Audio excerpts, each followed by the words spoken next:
Academy. Hi friends, welcome to Harish academy. ఈరోజు వార్తలు నిలిచిన జాతీయ అంతర్జాతీయ రాష్ట్రీయ అంశాల గురించి, వార్తలు నిలిచిన వ్యక్తులు, అవార్డులు, పుస్తకాలు, మరి క్రీడా సంబంధిత సమాచారం ఒక్కొక్క అంశాన్ని వివరంగా తెలుసుకుందాం. ఈరోజు ఫస్ట్ టాపిక్ వచ్చేసి association for democratic reforms ADR వారు భారతదేశంలోని రాజకీయ పార్టీలకి సంబంధించి, రాజకీయ నాయకులకి సంబంధించి ఆదాయం, ఆస్తులపైన గణాంకాలతో కూడిన నివేదికలు విడుదల చేస్తుండడం మనం తరచూ వార్తలు చూస్తూ ఉంటాము. సో ఈరోజు అసోసియేషన్ ఫర్ డెమోక్రటిక్ రీఫార్మ్స్ వారు భారతదేశంలోని జాతీయ పార్టీలు ఏవైతే ఉంటాయో వాటికి వస్తున్న ఆదాయానికి సంబంధించిన గణాంకాలను నివేదిక రూపంలో విడుదల చేశారు. గత ఆర్థిక సంవత్సరానికి సంబంధించి 2022-2023 ఆర్థిక సంవత్సరంలో ఏ జాతీయ పార్టీకి ఎంత మొత్తంలో ఆదాయం రావడం జరిగింది అని చెప్పేసి ఇక్కడ గణాంకాలు చూడాల్సి ఉంటుంది. ఆ జాతీయ పార్టీలు ఏంటో చూడాల్సి ఉంటుంది. సో ఇక్కడ చూడండి, జాతీయ పార్టీల వార్షిక ఆదాయం అంటే సంవత్సర ఆదాయము 3077 కోట్ల రూపాయలని ఎవరు చెప్తున్నారు? ADR, association for democratic reforms. గుర్తుపెట్టుకోండి, ఏడీఆర్ వార్తల్లోకి వచ్చింది అంటే రాజకీయాలకి సంబంధించి ఏదో ఒక నివేదిక రిలీజ్ చేస్తూ వార్తల్లోకి వచ్చిందని గుర్తుంచుకోండి.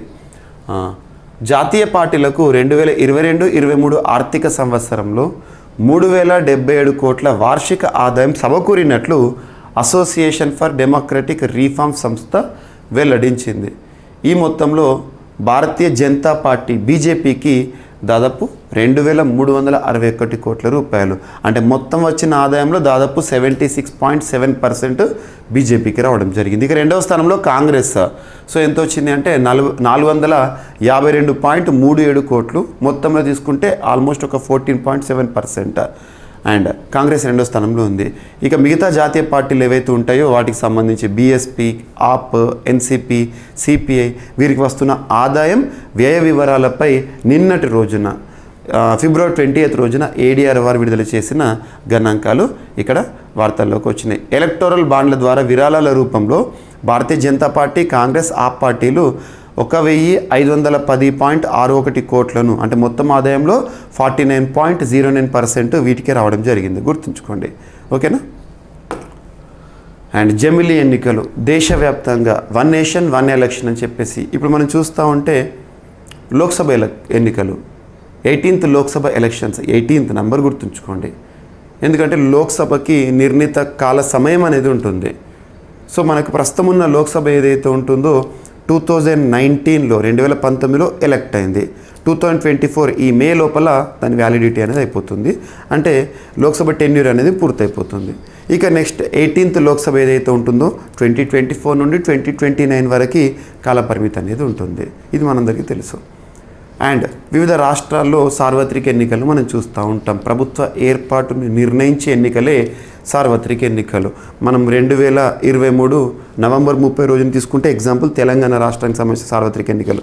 అలా భారతదేశంలో లోక్సభకి మరియు అన్ని రాష్ట్రాలకి సంబంధించిన అసెంబ్లీలకు ఏకకాలంలో జరిగే ఎన్నికలు ఏవైతే ఉంటే వాటిని మనం జమిలీ ఎన్నికలు అంటాం. ఒకేసారి మొత్తం రాష్ట్రాలు మరియు కేంద్రపాలిత ప్రాంతానికి సంబంధించి జరిగే ఎన్నికలు. మరి ఈ కాన్సెప్ట్ కొత్తదేం కాదు. భారతదేశంలో, భారతదేశ చరిత్రలో జమిలీ ఎన్నికలు అనేవి కొత్తవి కాదు. మొట్టమొదటిసారి జరిగిన సార్వత్రిక ఎన్నికలు, రెండవసారి, మూడవసారి అలా జమిలీ ఎన్నికలు జరిగిన తర్వాత ప్రాంతీయ పార్టీలు బలపడడం కానివ్వండి, కొన్ని రాష్ట్రాల్లో ప్రభుత్వాలు కూలిపోవడం వల్ల జమిలీ ఎన్నికల వ్యవస్థ అనేది మనం చూడలేకపోయాము.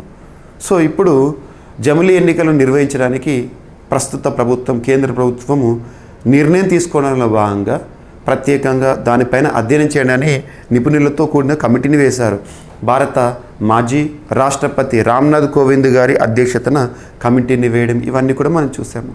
సో ఇక్కడ అబ్జర్వ్ చేస్తే జమిలీ ఎన్నికలు అనేవి భారతదేశంలో పాసిబిలిటీ ఎప్పుడు ఉందట అంటే 2029 నుంచి జరిగే అవకాశం ఉందని చెప్పేసి ఒక న్యూస్ వార్తల్లోకి వచ్చింది. న్యూస్ మాత్రమే. సో ఇక్కడ చూడండి, ప్రతిపాదించనున్న లా కమిషన్ ప్రస్తుతం అమల్లో ఉన్నదంటే 22nd law commission chairperson Rituraj Awasthi. గుర్తుంచుకోండి.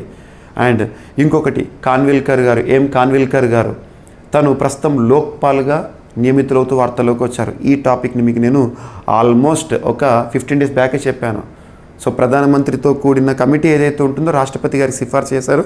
రాష్ట్రపతి నిర్ణయం తీసుకున్నాక మనకి లోక్పాల్గా రానున్న వ్యక్తి కాన్విల్కర్ అని చెప్పేసి ఒకసారి చూడండి.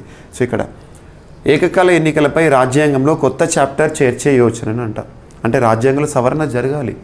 భారతదేశంలో ఎన్నికల నిర్వహణకు సంబంధించి అత్యున్నత చట్టమైన రాజ్యాంగంలో 15th part of Indian constitution deals with it. అందులో మార్పులు రావాలి. రాజ్యాంగానికి సంబంధించి కానీ and representation of people's act సంబంధించి చాలా సవరణలు జరగాలి. సో రాజ్యాంగంలో కొత్త చాప్టరే చేర్చే ఆలోచనంట. దేశంలో 2029 నుంచి లోక్సభతో పాటు అన్ని రాష్ట్రాల శాసనసభలు, స్థానిక సంస్థలకు ఏకకాలంలో ఎన్నికలు నిర్వహించాలని కేంద్ర ప్రభుత్వానికి లా కమిషన్ సిఫార్సు చేయనున్నట్టు విశ్వసనీయ వర్గాల సమాచారం అనేది రావడం జరిగిందంట. 2029 మే ఆర్ జూన్ మధ్యకాలంలో ఎన్నికలు నిర్వహించేలా కసరత్తు చేస్తున్నారు. ఇదొకటి ఇంపార్టెంట్. దీని ప్రకారం దేశవ్యాప్తంగా లోక్సభ, రాష్ట్ర అసెంబ్లీలు, స్థానిక సంస్థలకు ఏకకాలంలో ఎన్నికలు జరుగుతాయని సంబంధిత వర్గాలు తెలిపాయి. లా కమిషన్తో పాటు మాజీ రాష్ట్రపతి రామ్నాథ్ కోవింద్ గారి నేతృత్వంలోని కమిటీ ఏదైతే ఉంటుందో ఆ కమిటీ కూడా దీనిపైన అధ్యయనం చేస్తుంది. జమిలీ ఎన్నికలకు సంబంధించి రూపొందిస్తుంది. ఈ ఏడాది మేలో లోక్సభలతో పాటు దాదాపు 5 అసెంబ్లీలకు జరిగే ఎన్నికలు. 5 అసెంబ్లీ ఏంటో చూడండి, వీరికి ఎన్నికలు జరుగుతాయి. అదేంటంటే మహారాష్ట్ర, హర్యానా, జార్ఖండ్ రాష్ట్రాల్లో ఈ ఏడాది చివరిలో ఎన్నికలు జరగనున్నాయి. ఇక వచ్చే ఏడాది ఏదైతే ఉంటుందో బీహార్, ఢిల్లీ అసెంబ్లీ ఎన్నికలు జరగనున్నాయి. అండ్ అస్సాం, పశ్చిమ బెంగాల్, తమిళనాడు, పుదుచ్చేరి, కేరళకు 2026లో ఎన్నికలు. ఉత్తరప్రదేశ్, ఉత్తరాఖండ్, పంజాబ్, మణిపూర్కి 2027లో ఎన్నికలు జరగబోతున్నాయి. త్రిపుర, మేఘాలయ, నాగాల్యాండ్, కర్ణాటక, మిజోరం, ఛత్తీస్గఢ్ అండ్ మధ్యప్రదేశ్, రాజస్థాన్, తెలంగాణలకి దాదాపు 2028లో ఎన్నికలను మనం చూడబోతున్నాం. సో వీటన్నిటి కలిపి ఏకకాలంలో ఎన్నికలు నిర్వహించే ఆలోచన అనేది చూడబోతున్నాం.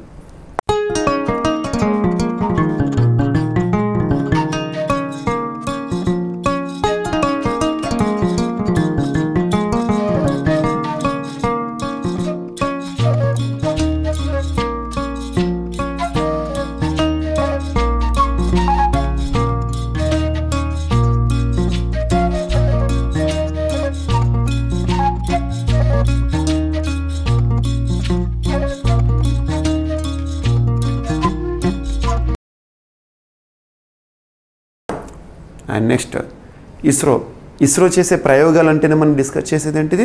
కొత్త జిల్లాల ప్రకారం తీసుకుంటే తిరుపతి జిల్లా షార్ కేంద్రం శ్రీహరికోట నుండి ఎక్కడ ఏ శాటిలైట్ ఉన్నా కూడా ఖచ్చితంగా షార్ కేంద్రం నుండే నింగిలోకి పంపాలి. సో రాకెట్ లాంచ్ ప్యాడ్ అనేది ఇంపార్టెంట్. ఇప్పటివరకు మనకు లాంచ్ ప్యాడ్ అంటేనే గుర్తుకొచ్చేది ఇస్రోకి సంబంధించి భారతదేశంలో శ్రీహరికోట. మరి ఎక్కడ పడితే అక్కడ ఈ లాంచ్ ప్యాడ్లు ఏర్పాటు చేయరాదంటే చేయరాదు. ఎందుకంటే గురుత్వాకర్షణ శక్తి కానివ్వండి, సీషోర్కి దగ్గరలో ఉండడం కానీ చాలా కండిషన్స్ని పరిగణలోకి తీసుకుంటారు లాంచ్ ప్యాడ్ ఏర్పాటు చేయడానికి.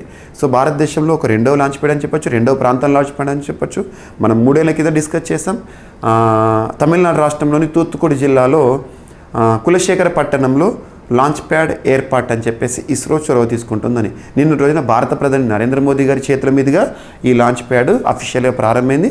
అక్కడి నుండి ఒక రాకెట్ కూడా లాంచ్ అయింది. అదేంటో చూద్దాము. సో ఇస్రోకు రెండో ప్రయోగ కేంద్రం కులశేఖర పట్టణంలో శంకుస్థాపన చేసిన ప్రధాని గారు. రెండో ప్రయోగ కేంద్రంగా తమిళనాడులోని తూత్తుకుడి జిల్లా కులశేఖర పట్టణంలో ఇస్రో తలపెట్టిన ప్రాజెక్టుకు ప్రధాని నరేంద్ర మోదీ గారు శంకుస్థాపన చేశారు, గుర్తుంచుకోండి. అండ్ ఇక్కడ కులశేఖర పట్టణం నుంచి ఇస్రో మొదటిసారిగా రాకెట్ ప్రయోగాన్ని నిన్నటి రోజున నిర్వహించింది. రోహిణి 200 సౌండింగ్ రాకెట్ని బుధవారం నిన్నటి రోజున ఫిబ్రవరి 20th రోజున నింగిలోకి పంపడం జరిగింది. సౌండింగ్ రాకెట్ ఒకటిది. ఓకేనా. సో ఇస్రోకి సంబంధించిన సమాచారం. అండ్ అంటార్కిటికాలోని ఒక మంచు ఫలకం వార్తల్లోకి వచ్చింది, కరిగిపోతూ వార్తల్లోకి వచ్చింది, ఒక విపత్తుగా వార్తల్లోకి వచ్చింది. శాస్త్రవేత్తలు హెచ్చరిస్తున్నారు హిమఖండం అంటార్కిటికాకు ముప్పు. అదేంటో చూడండి. భూ ఉష్ణోగ్రత ప్యారిస్ వాతావరణ సభ నిర్దేశించిన 2 degrees Celsiusను మించి పెరిగితే హిమఖండం అంటార్కిటికా కరిగి నీరవుతుందంట. కరిగి నీరవుతే ఏమవుతుంది? ఆటోమేటిక్గా సముద్ర మట్టాలు పెరిగిపోతాయి, కొన్ని దీవులు మునిగిపోతాయి, కొన్ని దేశాలు కనుమరుగైపోతాయి. తువాలు లాంటి దేశం ఫస్ట్ మునిగిపోబోతోంది. అక్కడున్న ఫిల్కనర్ రాన్ మంచు ఫలక భూగోళంపై రెండో అతిపెద్ద హిమఫలకం. పెరిగిన భూతాపంతో ఇందులోని మంచు కరిగి సముద్రంలో కలుస్తుందని, అది ప్రపంచమంతటా సముద్ర మట్టాలు పెరగడానికి దారితీస్తుందని జర్మన్ శాస్త్రవేత్తలు హెచ్చరిస్తున్నారు. ఈ గుర్తుంచుకోండి, ఫిల్కనర్ రాన్ మంచు ఫలక ఇటీవల వార్తల్లోకి వచ్చింది. ఎక్కడ ఉంది అంటారు? అంటార్కిటికా. అండ్ నెక్స్ట్ క్యాన్సర్ ట్రీట్మెంట్కి ఒక గోళీ ఒక ట్యాబ్లెట్ సృష్టిస్తూ టాటా వారు వార్తల్లోకి వచ్చారు. సో ఇక్కడ చూడండి, వివిధ క్యాన్సర్లతో ప్రపంచంలో ఏటా 1 కోటి మంది మృత్యువాత పడుతున్నారు. ప్రతి 6 మరణాల్లో 1 క్యాన్సర్దే కావడం ఆందోళన కలిగిస్తోంది. రేడియేషన్ థెరపీ, కీమోథెరపీ, సర్జరీ తదితర ప్రక్రియలతో క్యాన్సర్ను కట్టడి చేస్తున్నప్పటికీ ఆ మహమ్మారి తిరగబెడుతుండడంతో మరణాల సంఖ్య అంతకంతకు పెరుగుతుంది. అయితే దీన్ని తిరగబెట్టి క్యాన్సర్ను అరికట్టడానికి ముంబైలోని Tata memorial centre for cancer research and treatment institute పరిశోధకులు ఒక గోళీని సృష్టించారు. ఈ గోళీతో క్యాన్సర్కి అడ్డుకట్ట వేయొచ్చు అని చెప్పేసి వైద్యులు చెప్తున్నారు. గుర్తుంచుకోండి, దాదాపు 10 ఏళ్ల పాటు చేసిన శ్రమ ఈరోజు ఫలితంగా చూస్తున్నాం. అండ్ రిలయన్స్ డిస్నీ జట్టు ప్రైవేట్ అంశాలపైన కూడా క్వశ్చన్స్ అడుగుతారు ఎగ్జామినేషన్లో. గతంలో హెచ్డిఎఫ్సి మర్జర్ గురించి తెలంగాణ రాష్ట్ర స్థాయిలో జరిగిన ఒక ప్రతిష్టాత్మక పోటీ పరీక్షలో క్వశ్చన్ అడిగారు. హెచ్డిఎఫ్సి మర్జర్ దేంతో ఏ సంస్థ విలీనమైందని. సో ఇక్కడ విలీనం కాదు, సో ఒక జట్టు ఏంటంటే మీడియా కార్యకలాపాలకు సంబంధించి రిలయన్స్ మరియు డిస్నీ జట్టు ఇరు సంస్థల భారతీయ మీడియా కార్యకలాపాలు విలీనం అనే అంశము. దాదాపు 70,000 కోట్లతో కొత్త సంస్థ రిలయన్స్కి 63.16% వాటా ఇస్తారంట. చూడండి, Walt Disney and Reliance Industries మధ్య భారీ డీల్ కుదిరింది. దీని ప్రకారం ఇరు సంస్థలు దేశంలోని తమ మీడియా కార్యకలాపాలను ఒకటి చేస్తున్నాయి. ఈ మేరకు ఒప్పందాలను కూడా గత బుధవారం నిన్నటి రోజున ఆయా కంపెనీలు ప్రకటించాయి. విలీన సంస్థ విలువ 70,352 కోట్ల రూపాయలుగా ఉంటుందని అంచనా. కొత్త కంపెనీలో రిలయన్స్ దాని అనుబంధ సంస్థలకి మెజారిటీ వాటా దక్కనుంది. 63.16 మెజారిటీ రిలయన్స్కి. గుర్తుంచుకోండి. అండ్ ఐఐటి అండ్ విద్యా సంస్థలకు సంబంధించి ఒక అంశం, ఒక బాధ్యత, ముఖ్యంగా ఐఐటీలపైన ప్రత్యక్షత చూపండి. ఐఐటి హైదరాబాద్కు గోదావరి బాధ్యత ఇవ్వడం జరిగింది. కేంద్ర జలశక్తి వ్యవహారాల మంత్రిత్వ శాఖ గజేంద్ర సింగ్ షెకావత్ గారు ప్రస్తుతం ఈ మంత్రిత్వ శాఖకి మంత్రిగా ఉన్నారు, కేంద్ర మంత్రిగా. చూడండి, ఇక్కడ గోదావరి, కృష్ణా నది సహా 6 నదుల బేసిన్ నిర్వహణకు ప్రణాళికను సిద్ధం చేసే పనిని కేంద్ర జలశక్తి శాఖ పలు విద్యా సంస్థలకు అప్పగించింది. గోదావరి బేసిన్ నిర్వహణ ప్రణాళిక బాధ్యతను IIT Hyderabad and NEERI national environmental engineering research institute Maharashtra వారికి నాగ్పూర్కు అప్పగించింది. కృష్ణా నది బేసిన్ నిర్వహణ ప్రణాళికను ఎన్ఐటి వరంగల్ అండ్ ఎన్ఐటి సూరత్లకు అప్పగించింది. ఇలా దేశంలోని 6 ప్రధాన నదులు అయిన నర్మదా, గోదావరి, కృష్ణా, కావేరి, పెరియార్, మహానది బేసిన్ నిర్వహణ ప్రణాళికను రూపొందించే బాధ్యతను 12 సాంకేతిక సంస్థలకు అప్పగించింది. గుర్తుపెట్టుకోండి, ఇటువంటి టాపిక్స్ పైన ఎగ్జామినేషన్లో క్వశ్చన్స్ అడుగుతారు. అండ్ ఇండియన్ ఆస్ట్రోనాట్స్ గగన్యాన్ యాత్రకి సంబంధించి మానవ సహిత ప్రయోగాన్ని చేయడానికి ఇస్రో సిద్ధమైంది. అందులో వెళ్ళనున్న మన ఆస్ట్రోనాట్స్ పేర్లను అఫీషియల్గా భారత ప్రధాని నరేంద్ర మోదీ గారు ఎక్స్ప్లెయిన్ చేయడం జరిగింది, పరిచయం చేయడం జరిగింది. సో ఆ 4 ఆస్ట్రోనాట్ పేర్లు ఖచ్చితంగా గుర్తుంచుకోండి. సో గ్రూప్ క్యాప్టెన్గా ప్రశాంత్ బాలకృష్ణన్ నాయర్ గారు, అండ్ మరొక గ్రూప్ క్యాప్టెన్గా అజిత్ కృష్ణన్ గారు, మరొక గ్రూప్ క్యాప్టెన్గా అంగడ్ ప్రతాప్ గారు, అండ్ వింగ్ కమాండర్గా శుభాన్షు శుక్లా గారు. సో ఈ 4 వ్యక్తులు మానవ సహిత ప్రయోగంలో భాగంగా గగన్యాన్ ప్రయోగం అందులో వెళ్ళబోతున్నారు. సో గుర్తుంచుకోండి. అండ్ పాక్ ప్రధానిగా షహబాజ్ గారు వార్తల్లోకి వచ్చారు. సో ప్రతిపాదించిన నవాజ్ షరీఫ్. ఇటీవల పాక్లో ఎన్నికలు జరిగినాయి. ఆర్థిక సంక్షోభంలో కొట్టుమిట్టాడుతున్న పాకిస్తాన్ ప్రధానమంత్రిగా షహబాజ్ షరీఫ్ మరొకసారి బాధ్యతలు చేపట్టనున్నారు. నిన్నటి రోజున జరిగిన పాకిస్తాన్ ముస్లిం లీగ్ నవాజ్ పార్లమెంటరీ పార్టీ సమావేశానికి అధ్యక్షత వహించిన మాజీ ప్రధాని నవాజ్ షరీఫ్ సంకీర్ణ ప్రభుత్వ సారథిగా తన సోదరుడైన షహబాజ్ పేరుని సూచించారు. గుర్తుంచుకోండి. అండ్ సోవియట్ మాజీ ప్రధాని రిజ్కోవ్ కన్నుమూస్తూ వార్తల్లోకి వచ్చారు. ఒకప్పటి సోవియట్ యూనియన్కు ప్రధానిగా పనిచేసిన నికోలై రిజ్కోవ్ కన్నుమూశారు. సోవియట్ యూనియన్ ఆర్థికంగా పతనమవుతున్నప్పుడు దాన్ని అడ్డుకోవడానికి రిజ్కోవ్ ఎంతగానో ప్రయత్నించారు. ఇటీవల వృద్ధాప్య సమస్యలు, అనారోగ్య సమస్యల కారణంగా మరణిస్తూ వార్తల్లోకి వచ్చారు రిజ్కోవ్. సో ఇవి ఫ్రెండ్స్ ఈరోజు వార్తలు నిలిచిన అంశాలు. ఒకసారి ర్యాపిడ్గా చూస్తే జాతీయ పార్టీల వార్షిక ఆదాయం పైన ADR association for democratic reforms వారు నివేదికను విడుదల చేశారు. 2029 నుంచి జమిలీ ఎన్నికలు అనే అంశం మనం చూస్తున్నాం. లా కమిషన్ కూడా సపోర్ట్ చేస్తున్నారు. అండ్ ఇస్రోకి సంబంధించి 2వ ప్రయోగ కేంద్రంగా తూత్తుకుడిలోని కులశేఖరపట్టణం. అండ్ ఇటీవల వార్తల్లోకి వచ్చిన ఫిల్క్నర్ రాన్ మంచు ఫలకం కరిగిపోతుంది అంటార్కిటికాలో. అండ్ క్యాన్సర్కు కొత్త గోళీని సృష్టిస్తూ వార్తల్లోకి వచ్చిన టాటా సంస్థ. అండ్ రిలయన్స్ డిస్నీ జట్టు కట్టడం జరిగింది, ఒక పెద్ద డీల్. ఈ ఒప్పందం గుర్తుంచుకోండి. అండ్ ఐఐటి హైదరాబాద్కు గోదావరి బాధ్యత. ప్రముఖ సాంకేతిక విద్యా సంస్థలకు నదుల అధ్యయనం పైన, నదుల పరిరక్షణ పైన బాధ్యత అప్పగించారు కేంద్ర జలశక్తి వ్యవహారాల మంత్రిత్వ శాఖ. అండ్ నింగిలోకి వెళ్ళనున్న మన మానవులు గగన్యాన్ యాత్రకు సంబంధించి 4 పేర్లను అఫీషియల్గా ప్రకటించిన నరేంద్ర మోదీ గారు. అండ్ పాక్ ప్రధానిగా మళ్ళీ షహబాజ్ గారు బాధ్యతలు స్వీకరించనున్నారు.